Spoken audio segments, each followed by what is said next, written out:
Siphinde sinamkele lisathe nqa kumba zamehlo singena kaloku kwiyori yethu yesibini. U-Eskom uthi ukusetyenziswa nemfuno ephansi yombane zezona zizathu zokwehla kwezinga likacimicimi kutshanje. I met with President Zelensky and I also met with President Putin, and we spoke about all manner of things, including the peace process, including BRICS, and so we discussed everything, and all that will be announced in due course, exactly how everything is going to work in relation to the BRICS process and summit. Umengameli Ramaphosa uthi ngokuhamba kwesikhathi kuzomenyezela ukuthi ngobani abazohambela ingqungquthela ye-BRICS eNingizimu Afrika ngasekupheleni kwalonyaka. Ndibhodla nje kaloku ndikhula ngokundivumayo. Ndibhodla madoda, ndibhodla ndibhavumle kudideka ingwevu nengwevukazi. Zibuyele ekhaya. Zibuyele ekhaya Jikelele. Ubuye umlisela nomthinjana wazula kwethu. Siphucula ingqondo, siphucula inhlalakahle, siphucula ingqiqo. Kuba kaloku we are the ones we've been waiting for. Masithina sitshontshe ke madoda sinqunqe sinqumshele xanse sizombelela ekhaya Jikelele.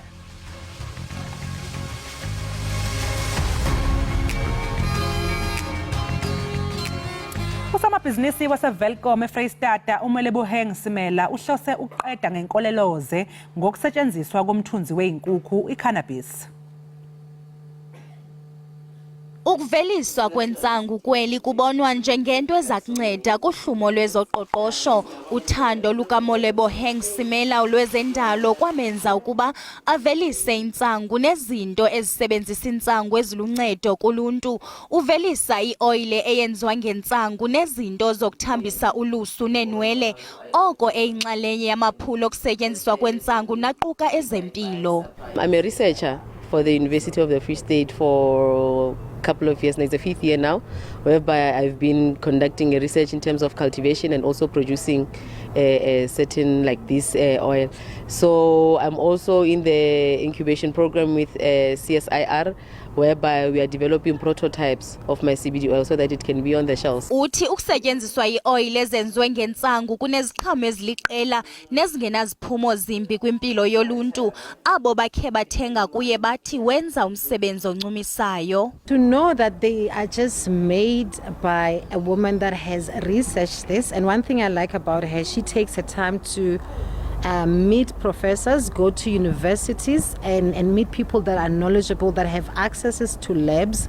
Lo somashishini uthi abo bafuna ukulandela ekhondweni lakhe bangaziqalela amashishini akumila kunje ngokuvelisa intsangu kwindawo abahlala kuzo. I'm saying people utilize your private use right, because now we have the right for private use, for using it in your private space. You're allowed, if there's 2 adults in the household, you're allowed to plant about 10 trees. Kungokunje ukwiphula lokuba nefama yakhe ukuze akwazi ukwandisa imveliso yakhe athengise nangakumbi. Umongameli wase-Ukraine Volodymyr Zelensky uthi ubambe uthotho lweminxeba kunye namahlakani emva kokusilela ongaqhelekanga kwentloko yeqela yaseRussia iWagner iYevgeny Prigozhin. Amajoni aseRussia axhobe kakhulu arhoxile kwisixoko saseRussia esemazantsi eRostov ngomgqibelo phantsi kwesivumelwano esithi samisa uqhubeka phambili kwabo iMoscow, kodwa saphakamisa imibuzo malunga nokubamba kukamongameli uVladimir Putin kulawulo. Abahlalutyi bathi esi asiso siphelo sale ngxeba kaxaka. From Prigozhin's point of view, he wants to be seen as a Russian hero. He wants to be seen as defending the interests of the state against weak leaders. And so he didn't want to be seen as attacking the state in Moscow. Putin, I don't think, had a choice. He did not have confidence that his own people would stick with him. So we had to offer Prigozhin a way forward, a way out, if you will, to Belarus. And now I don't think we've seen the last of this. I don't see how Putin can stay in power and have been shown to have caved to Prigozhin in this way. And therefore, I think he will go after him. And I think Prigozhin is counting on that. And that is something that I think he needs in order to, again, go after a bigger role in taking on the military apparatus of the country, but being justified in doing it. Umbutho we-ANC uthi abemi bangaphandle abakweli loMzantsi Afrika bangumngeni omandla kweli. Ezi zezinye zeziphumo zentlanganiso yekomiti ethwaliswe uxanduva kazwelonke ye-ANC nezidandalasiwe nguSosiba Jikelele ufikile mbalula eLuthuli House ngolwesine. Umbutho olawulayo awubuyi ngamva kwizicwangciso zawo zokusombulula intsindabadala yokuphuma nokungena kweli.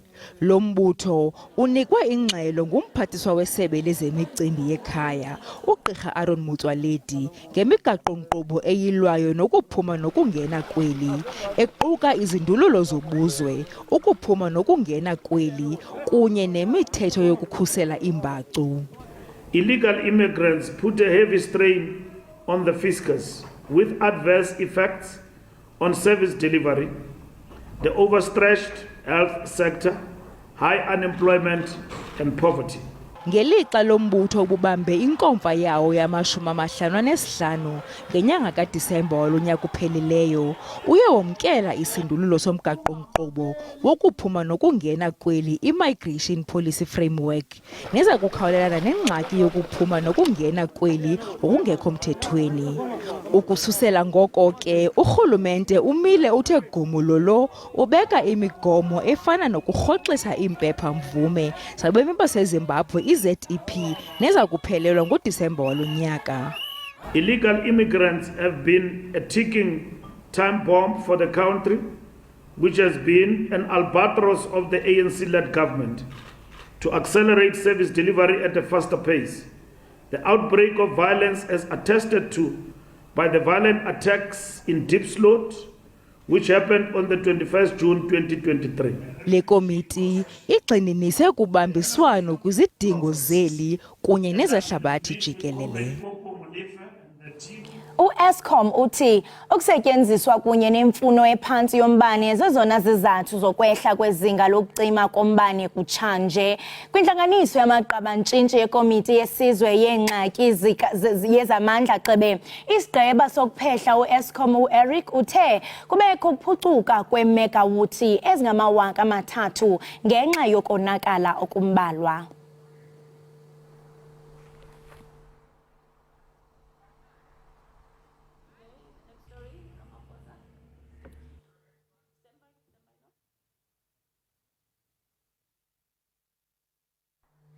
Sixolise mbukeli ngaleso sithombe esingenazwi. Umengameli Ramaphosa uthi ngokuhamba kwesikhathi kuzokwenziwa isimemezelo sokuthi ngobani abazohambela ingqungquthela ye-BRICS eningizimu Afrika ngasekupheleni kwalonyaka.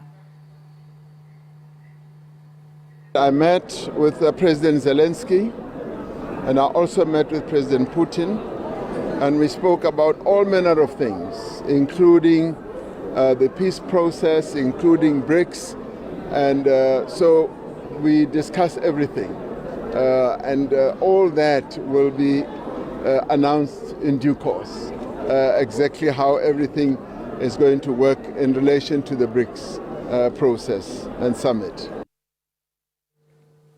Iintatheli ezimbini zejelo le-SABC ziwongwe ngembasa kumsitho iSivukile Journalism Awards ubuzinyaswe kule mpelaveki igqithileyo. Saba nodliwano ndlebe nazo kumagumbi ethu osasazo ngale ntseni.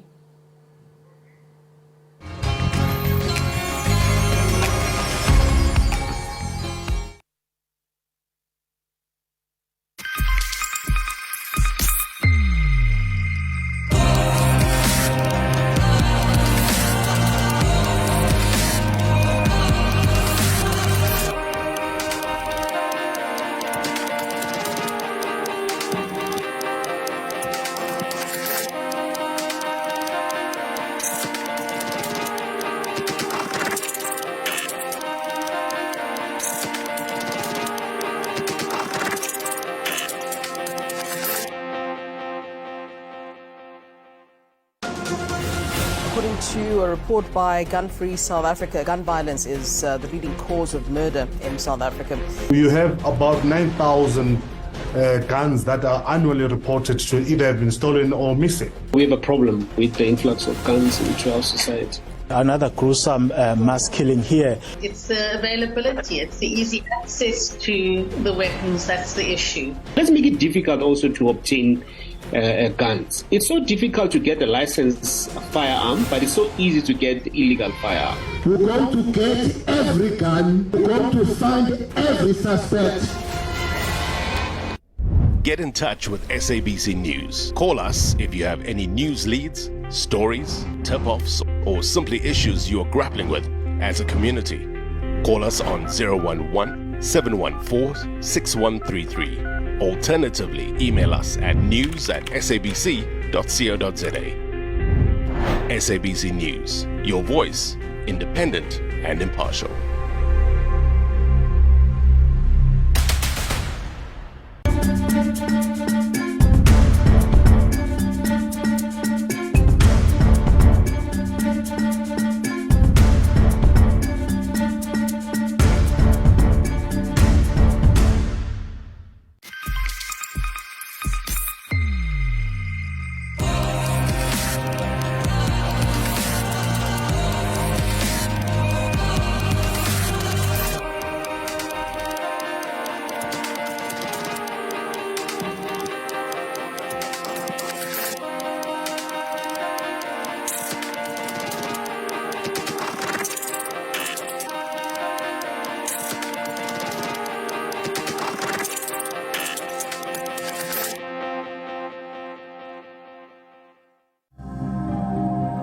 To all women who are staying in an abusive relationship because of that proverb saying, a woman's grave is where she's married, I'm saying, please break the silence.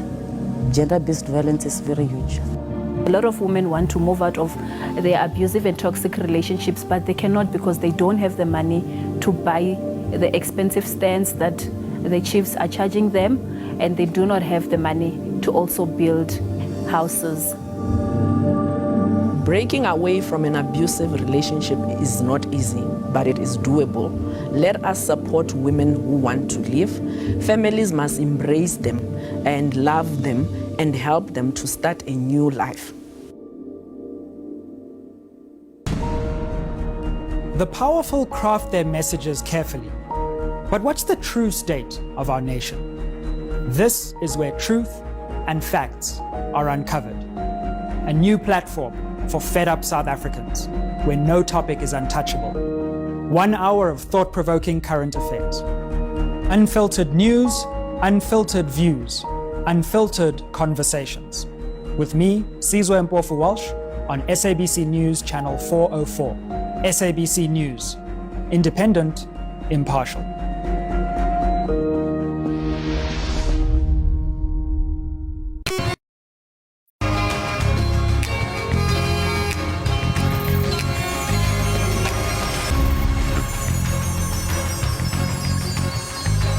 Enkosi ngokuhlala nathi nisithe ngqa kumba zamehlo nibukele thina apha ekhaya jikelele. Kanti kwinqaku lethu eliphambili sithe uEskom uthi ukusetyenziswa nemfuno ephansi yombane zezona zizathu ezokwehla kwezinga likacimicimi kutshanje.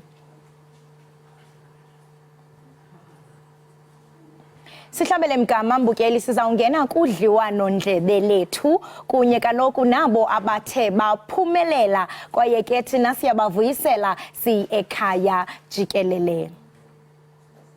Impela kholosa sibonge kule mpela sonto esiphuma kuyo ke bekusingethwe umncintiswano weendondo emkhakheni ke wezobuntatheli obizwa ngeStandard Bank sivukile Journalism Awards.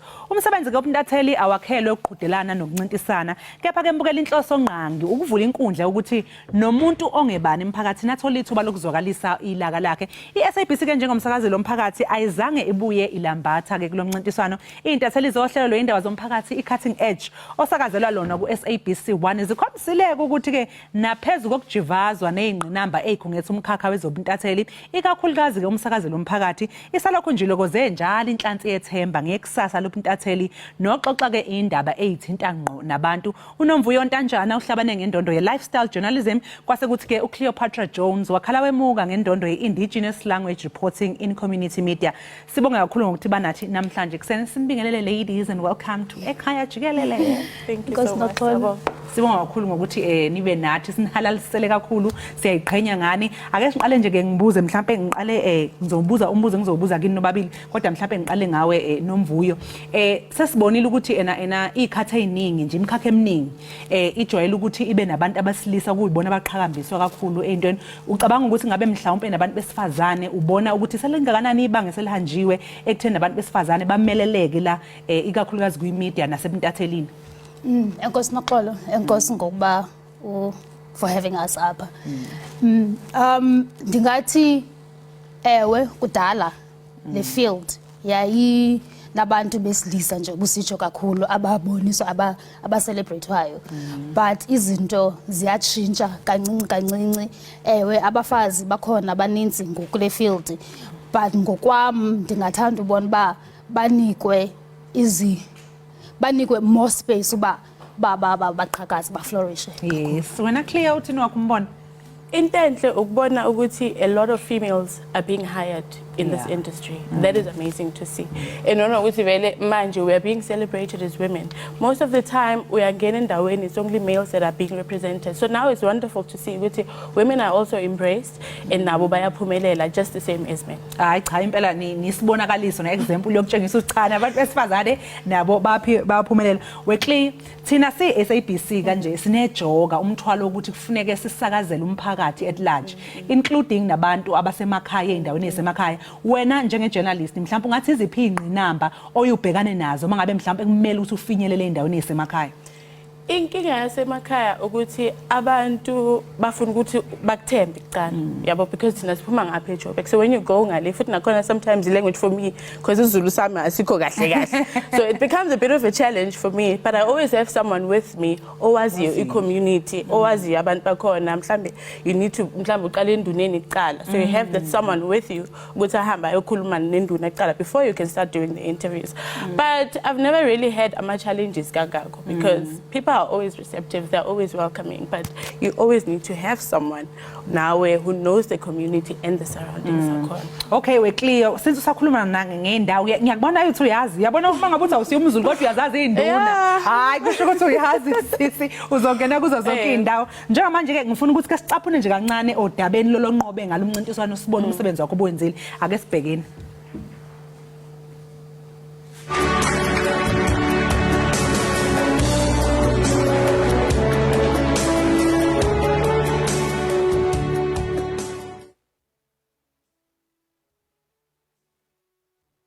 This is our second new category, community services reporting, and it's aimed at issues that are really crafted from a community interest perspective, including general community features and creative journalism stories that are initiated to capture the depth of community sentiments and concerns.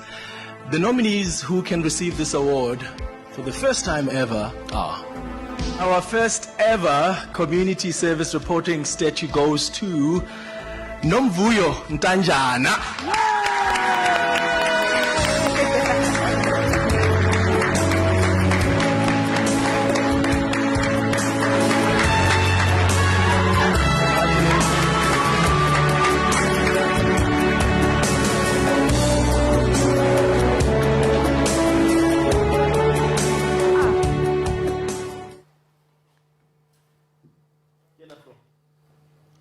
This is our second new ngiyabona lapho Cleo ukuthi hey cha bekukuhle abantu bebeswenkile lapha beku ama awards are serious nje hey cha ngeke ngonyaka ozayo nami ngiyafuna ukuyibona ngilapha. Ngiyabona futhi ukuthi ayibona last year Nomvuyo kwakunjalo futhi wesisi waphinde waqoqa futhi na last year. Hayi mose uyaqoqa wena ke yawo akusixoxele kabanzi ke actually ngizoqala ngoNomvuyo and then soza ku Cleo ukusixoxele kabanzi ngalomsebenzi lo onqobile ukuthi ubumayelana nani documentary yenzile and all of that. All right, so kulonyaka ndienda nominator for indawo ezimbini under i-lifestyle na under i-community service le uyibona pha e-TV-ni inyuka pha. Ewe, so le ndiyiwine kulonyaka yifamily yaseLimpopo. Apho ifamily ye-crafters eyashiywa that skill yashiywa ngutata wapha kulamzi.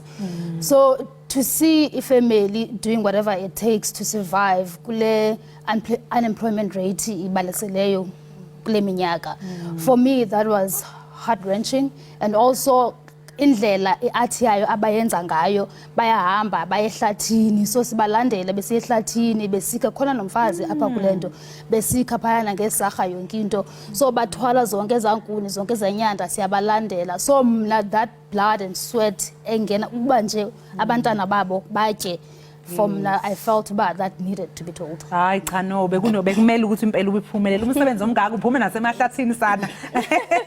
Clear wena uphumelele ngamuphi wakho umsebenzi nawe usichazele ngwakho obuwenzile. So istory lesingasenza mina bezuthu.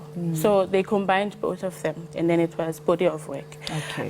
So esokuqala besibiza inkolelo engaziwa. Khona usisi uma wakho washona.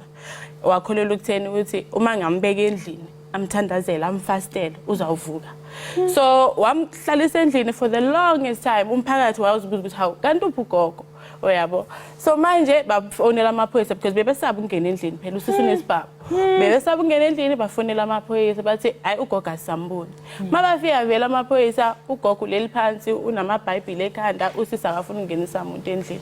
So that was the first story. The second story umndeni wase konje kuphi eMpumalanga KZN bona ke umntana wabo umfana owashona after 10 days bamthola phansi entabeni bamnyusa ke amaphoyisa bathi because umzimba use udecomposing besicela ama DNA test results ukuthi ayenzwe before sinikeza umzimba bawayenza ke balibele baya emoshari nasemaphoyiseni. Only after 2 years they realized ukuthi umntana wabo ungcwatshwe as a pauper by the state. So we had to find ways to get the family ukuthi bathole umzimba wabo back after 2 years. So bekumele bahambe bayomdiga up and rebury him again. Yo yathi umsebenzi omngaka ingakho uphumelele sisters and I'm sure lo mndeni lo grateful for you and everything because I can imagine iclosure ukwazi ukuthola umndeni wakho. Chaza inkulu lezi story ma girls enzenzayo kumele impela ukuthi niphumelele. Ni understand clear ukuthi wena uthe uqala nje kwenza ama documentary wathola indondo mhlawumbe ungathi yini wena oyenzayo ehlukile kunamanye ama journalists. I don't think there's really much ehlukile. Inkinga ukuthi nje istory that we do, istory that impacts abantu kakhulu because lesi soqale ngawina ngangisase ku special assignment beku istory nje esotshwala oyabo ngawina for that, but it's always dedication yakho and always reaching out to people, always showing empathy towards abantu. Those are the kind of stories that people love and people can resonate with. Nomvuyo wena sisi nje ungathini ngohambo lolu olihambile ukuthi yiziphi izinto oyifundile ke ngesikhathi wenza lezi story obonayo ukuthi okay uyabona lokho I didn't know ngafunda lokho and two nakho kungithintile enhlizweni yami nami ngizokusebenzisa kweyami impilo. I think from na xa ndisiye fieldini ndinala mentality oba I need to tell stories zabo the way they would want that story to, in fact the way they would tell as a story if ibindim ndithe kanje. Ewe, so izinto endizifundileyo number 1 kukuba zithembe ubathembe mabakuthembe itrust kuni nonke mayiqala ibe khona and then after that ibe kanjani akhona lamazi but akaphumi la ungawakhipha nge-English. It's okay my love siyamixa la kusekhaya Jikelele relaxile. Ewe, and also ungaboya pha ucima famba wazi yonke into, reach out to people. Uzabuya ucollecte yonke material ubuye kufuneka uzunatuke you have to write that script, reach out to the colleagues that are more experienced kunawe, people who are always there to help you. Because like I said, it's never about when, it's about telling that story right. So if you feel there's someone around you who can help you enhance la storytelling, cela kubo. Ake sibone indondo nasacela ngicela ukubona indondo ke manje. Siqala ngayiphi? Sibone le certificate ngifuna phana babukeli babone bafethu we are proud here. We are award winning journalists. So na eyanikele Nomvuyo. Le lifestyle, and which is le family benthetha ngayo yaseLimpopo. Oh, nice. And then lena yesibini ebendichongwe yona, which is community service reporting. Apho family Eastern Cape. I mean, it's been over 28 years since democracy. Abayazi what service delivery is. Abanambani, abanazindlela, abanamanzi. So that story was. How bagithi cha sanihalisela intokazi lena yona yena uthole mina zami ngisikhohle ngiphume ngigijima guys. Ubusujahe ekhaya kakhulu kumele ukuthi ujike ugijima. Hayi cha bosisi siyabonga kakhulu ngomsebenzi wenu omuhle. Siyacela ukuthi niqhubeke nje ke nisirepresent as SABC ni raise flag high sanihalisela senigcina nje sesiphetha. Ngisacela ukuthi ke ninike nje advice your fellow journalists. Nathi la ekhaya plus nama journalists. Kuze nathi so nama awards kufuneka benze njani. Sebenza ngokuzithandla. Yes. Yabo reach out to people. Create contact nabantu. Bakuthembe, bakufonele. Whenever something happens, they must know ukuthi kumele bafonele wena. Yabo that's it. Nomvuyo? Thanda into yenzayo. Yes, because a lot will happen, but if that passion is still there, the drive is still there, you can never go wrong. Siyabonga kakhulu nibe nosoluhle ladies nifisela konke okuhle na next year sobe sigadile ukuthi zisabuya nezinye indondo sibonga kakhulu ngesikhathi senu ayike babukeli lo bekunomvuyo kanye no Cleopatra ebesixoxisana nabo bona ke bazintatheli zelapha eSABC abathe bahlabana ngeindondo zokwenza umsebenzi omuhle kakhulu siyayiqhenya kakhulu ngabo kanti futhi siyafisa ke siyathemba mbukeli ukuthi nawe usekhaya uqhuquzelekile kakhulukazi bakhona abantu abaningi abahlezi bethubela icelo bebuza imibuzo la ekhaya Jikelele breakfast show ukuthi yona xolo ngabe ngifuna ukuba journalist kufanele ngenze njani ayike sanizwele bafethu nezwa ke nezilokothe ezinhle banathwana uqhuquzeleka ukuthi ke kusho ukuthini kahle kahle ukuba intatheli ezoyibona nayo ngelinye ilanga sithola lezi indondo ezinhle kangaka njengamanje ke mbukeli ake sithi shwila lapha kukholosa ke size ukuthi yena ke yizipha sesiphathele zona njengamanje.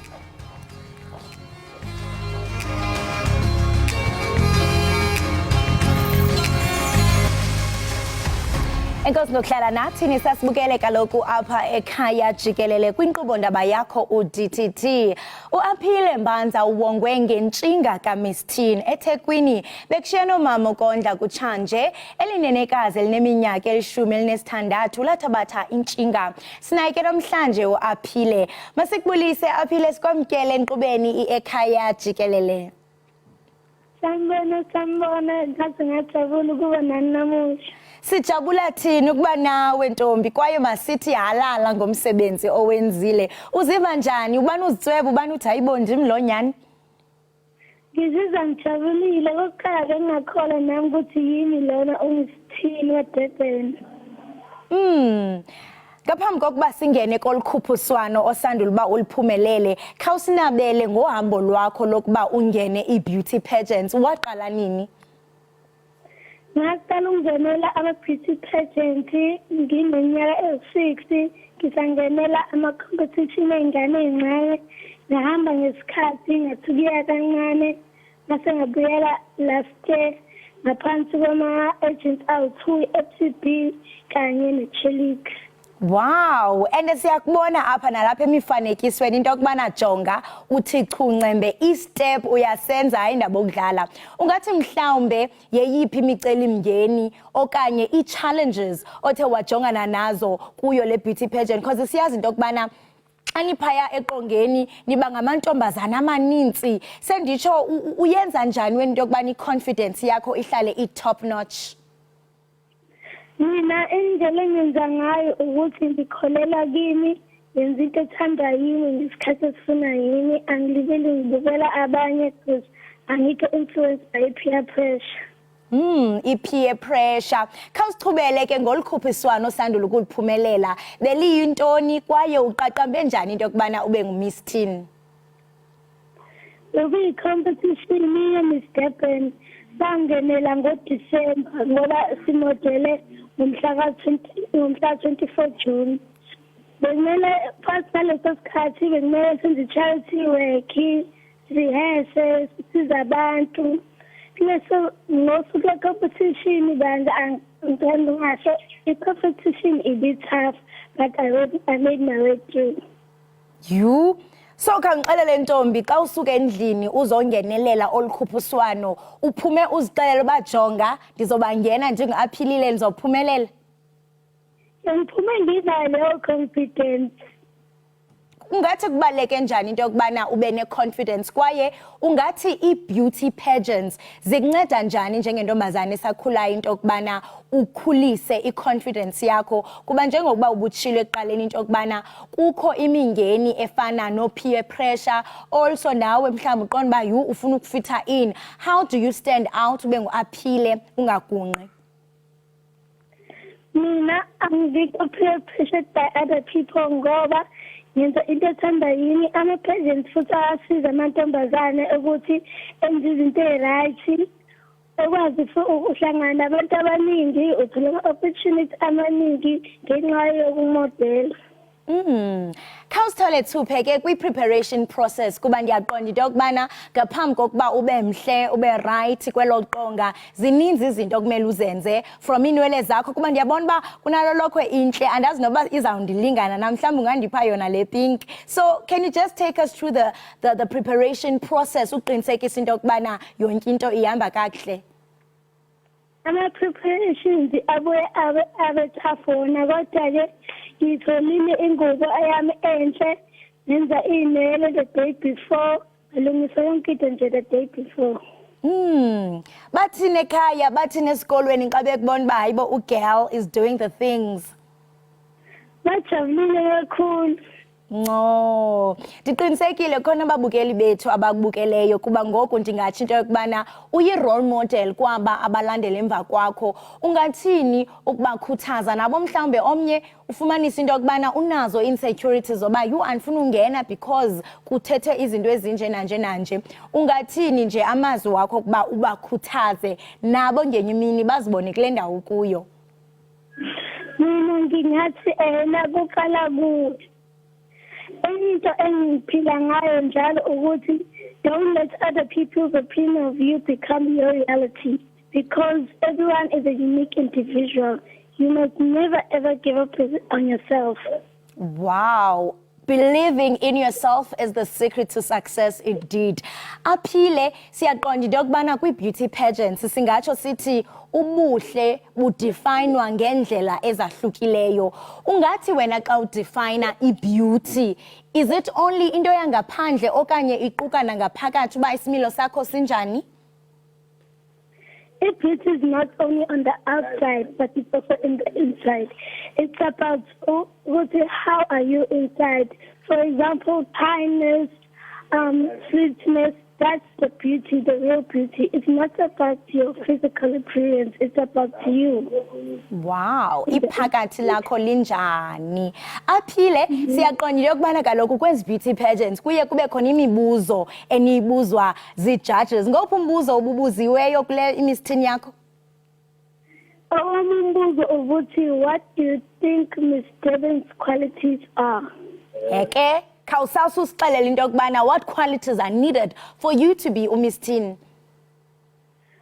Mina impendulo yami ngithe Miss Durban is all about having fun, but if I were to name a few, it would be self-confidence, loving yourself, doing what makes you happy. And to tell you, and trust me, this is the truth. Whether I come up today with a crown or not, I'll still be happy because I was here to have fun. Wow, ungunqondo kwaye ngiqinisekile into yokubana nababukeli bethu bayakuthanda kakhulu. Ungathi mhlawumbe izintoni singazijonga ku-Aphile in the next coming years? Ingaba mhlawumbe ufuna ukuzibona ufana noZozibini Tunes? Ngingathanda ukuyibona nami ngingenela Miss South Africa, ngiphinde ngingenele namanye ama-pageants international. Uthi ufuna uyaphi papa? Ngingathanda ukungenela Miss South Africa kanye ngingene nama-pageants international ukuze ngihaze kuhamba iy'ndawo. Ube phako Miss Universe Jonga. Ndifuna uqala ndithi congratulations because uyazi into yokubana umlomo uyadala. So uzawufikela apho ufuna ukufikelela khona. So congratulations in advance. Mamela Aphile, siyaqonda into yokubana njengoko ningenelela kwezi beauty pageants, njengokuba wena ujonge ontanga bakho, siyazi into yokubana ikhona imingeni efana no teenage pregnancy, uye wayibalula indaba ye peer pressure. Ungathi mhlawumbe zeziphi ezinye ii-challenges ogqabakho ongathi bajongana nazo kule mihla ingakumbi ngoku sesiphila ko-social media kwaye ungacebisa ngelithini njengoMiss Teen? Ezinye izinto edlisa abantu kakhulukazi youth these days is depression. Depression is a major problem for everybody, not only just the youth. It starts with stress that you can't relieve. So I say it's a good thing to speak out. And also for bullying. Bullying has to stop because this is the 23rd century people. Bullying has to stop. Wow, aphile ndiyaqonda into yokubana xa uzawungena kwela qonga mhlawumbe uba nazo ii-nerves ukuphinde kube khona ne-happiness, so iba zii-mixed emotions. Ungathini mhlawumbe ukucebisa umntu othi uyaqala ungena kule nto ye-modeling kuba xa sengenile eqongeni kuvukeke okwakuzethemba, noba mhlawumbe unalo uloyiko, wena wenza njani in fact ukulwa neza nerves? What I do is that I leave my nerves at the door, and before I walk into the venue, I'm confident. Confidence, ungugel we-confidence wena. Jonga aphile siyazingca ngawe Ekhaya Jikelele kwaye sikunqwenelela okuhle kodwa sithi ntinga ntakandini uyawunqandwa ziinkwenkwezi. Lowo ke besithetha naye mbukeli nguye uAphile othe waphumelela kaloku uMiss Teen pha eThekwini. Siyathemba ke nawe mbukeli into yokubana uready ungene eqongeni ube right ube bright ngabe na fright. Kakuma sithi qhu evenkileni iqiniseka ugqusha lazi siyabuya ngoko.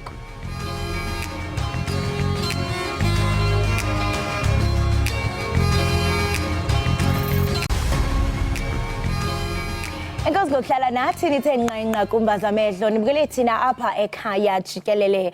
Ngoku ke singena kwezemidlalo ebaleni.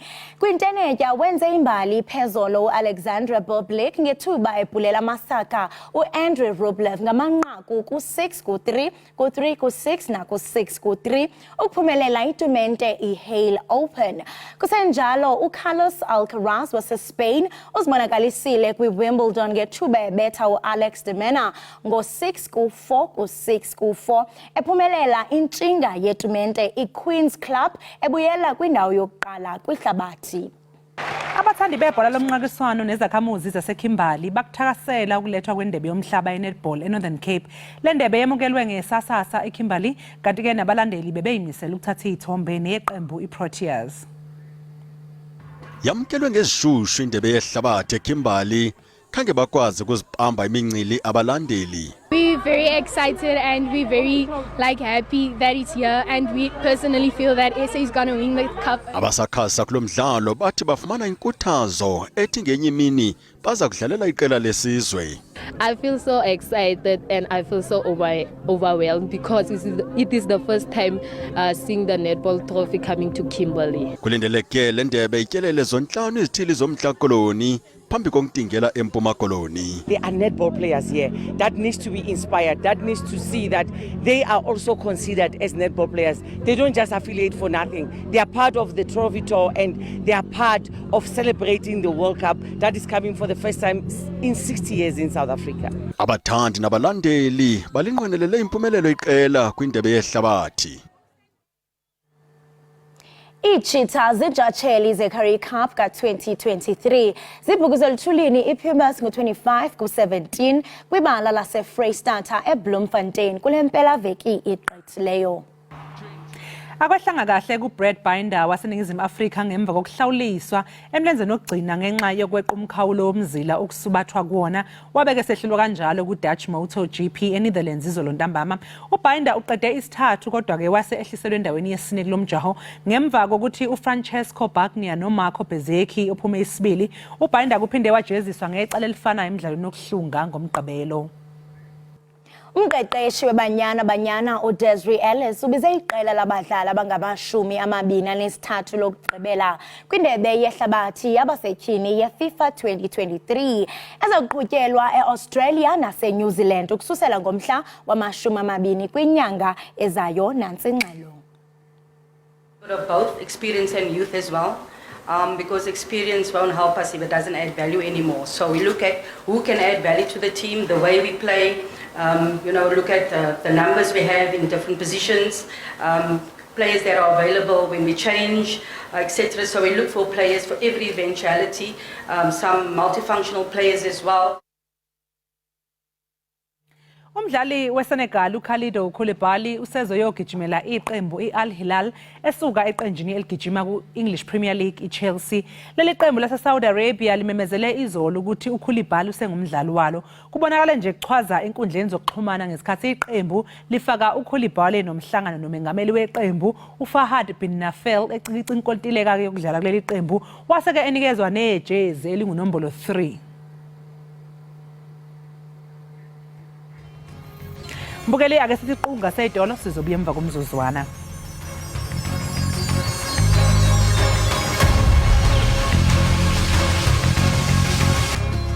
Siphinde sikwamukele mbukeli Ekhaya Jikelele. Uvuyiso Tyhalisi uqokwe njengosihlalo we-ANC esifundazweni iWestern Cape engqungqutheleni ebibanjelwe eKapa. Umnumzana Tyhalisi ufumene ivoti ezingama-311 311 kwesi sikhundla bequbisana noCameron Dugmore ufumene ivoti ezingama-282. uSharon Davids ngusekela sihlalo omtsha logama uNeville Delport enyulwe njengososiba omtsha wephondo. uIndaba Benz uza kusebenza njengesisekela likanobhala weqela logama uDerek Appels eye wonyulwa ngaphandle kokuphikiswa njengonongxowa wombutho. Lenkomfa ebekukudala ilindelwe ibikhe libaziseka amatyeli ngenxa yengxaki zangaphakathi kumasebe ombutho kwiphondo. Umongameli we-ANC umnumzana Cyril Ramaphosa ulindleke enze amazwi okuvala lenkomfa namhlanje. Iintsapho ezithatyathela imiphefumlo yazo kwi-Craddock 4 ziceba ukudliwana undlebe norhulumente ngamanyathelo acothayo ekutshutshiseni abo babandakanyekayo ekubulalweni kukaMatthew Goniwe, uFourth Calata kunye noSicelo Mhlawuli noSpero Mkhonto ngonyaka ka-1985. Ukubulawa kwalamatshantliziyo ngonyaka ka-1985 kwavuselela umsindo kumzontsundu kweli. Lamaqala omzabalazo axhwilwa ngamapolisa engcinezelo ngobusuku be-27 kaJuni ngo-1985 ngethuba besuka eBhayi besiya ngaseKaladokhwe. Isithuthi ababehamba ngaso safunyanwa sitshisiwe njengoko babulawa ngokungenalusini. Sijanile sibuhlungu kakhulu kuba lo mcimbi ubaluleke kakhulu ukuthi kwaye siyanqwenela ukwazi kanye ukuthi isimo sawo sithini ngoku. Umbutho wethu besikhathalele besiuthanda usiyekele kuyo yonke lento. Iminyaka ihambile. Siyagula siphethe ziswekile high blood stress. Ngento befanele bakudala ilungisiwe. Igunyabandlu lotshutshiso kuzwelonke lithi liceba ukudibana nalamasapho ngenzame zokufumana isisombululo kwelityala. Into ebinzima apha kuba elityala lidala lenzeka kudala futhi uphando lakhona belunzima kakhulu. Kodwa ke sifuna uqinisekisa into yoba sizimisele ukuba amatyala lana engakumba nxulumene nokubulawa kwamatshantliziyo omzabalazo ade agqitywe. Emva kweminyaka engama-38 lamasapho afuna ubulungisa. Kwiindaba ze-SABC ndingulwando nomoyi ndiseKaladokhwe. Mbukeli ake siyobheka lapha sibone ukuthi kumi kanjani esimweni sesimo sezulu.